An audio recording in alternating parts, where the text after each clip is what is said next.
Hi, I'm Kevin from Gear to Go Outfitters. Hi, I'm Scott from Gear to Go Outfitters. And today we're going to show you how to measure your buddy for one of our overnight rental packs.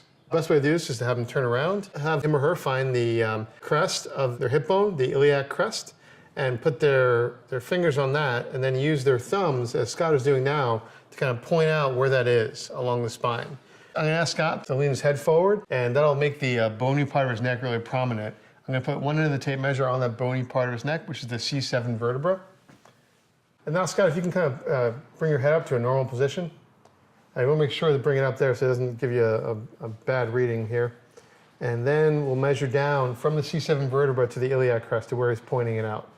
And you want to kind of note that measurement and write it down somewhere. That's going to be for the frame size. Thanks, Scott. We'll also need to know waist size and measure the chest as well for the other components, but the most important measurement is going to be the frame size.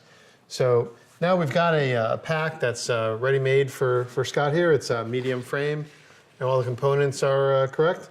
So first thing Scott's going to demonstrate is how to hold the pack. You want to pick it up by the strap, by the little loop over there, not by the shoulder strap. You pick it up by the shoulder strap, eventually it could come off. It's a warranty issue. We would cover it, but it's going to come off at the worst possible moment in the middle of the mountains. So make sure you're picking it up this way and then kind of slide into it. Okay, now next we want to use the shoulder straps to kind of position the hip belt in place.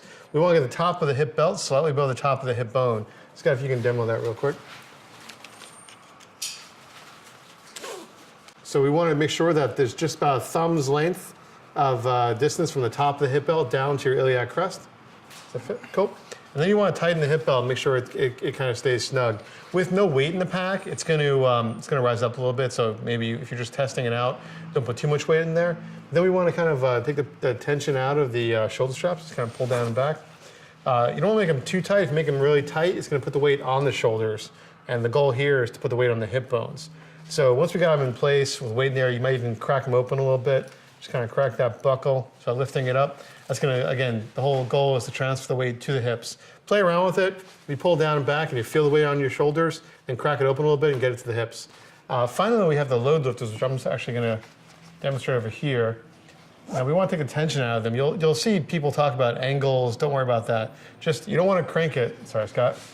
It's going to kind of lift it up off the shoulder over here and put the weight on the front of your shoulder. So we don't want to crank it. The whole goal here is to bring the weight, the pack in, so it's not kind of hanging back on you, but not to crank it too much. So I generally just take the tension out of that. And Scott, you can do the other one. And there you go. You can, again, play with the strap, see how it feels.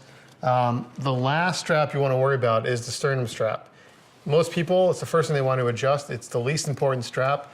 All it does is actually prevent the shoulder straps from separating as you're walking. And it's also on a track. Scott, if you can turn a little bit. So you can see it's across the top of his chest. Doesn't need to be very tight. We can even loosen it a little bit just by picking on them. There you go. And again, doesn't need to be very tight. Doesn't actually bear any weight. Just prevents the shoulder straps from separating. And when you're ready to take the pack off, again, we want to loosen everything, unbuckle the straps, and again, reach back for that handle and lower it that way so we actually don't have any problems with the gear while we're using it on the trip.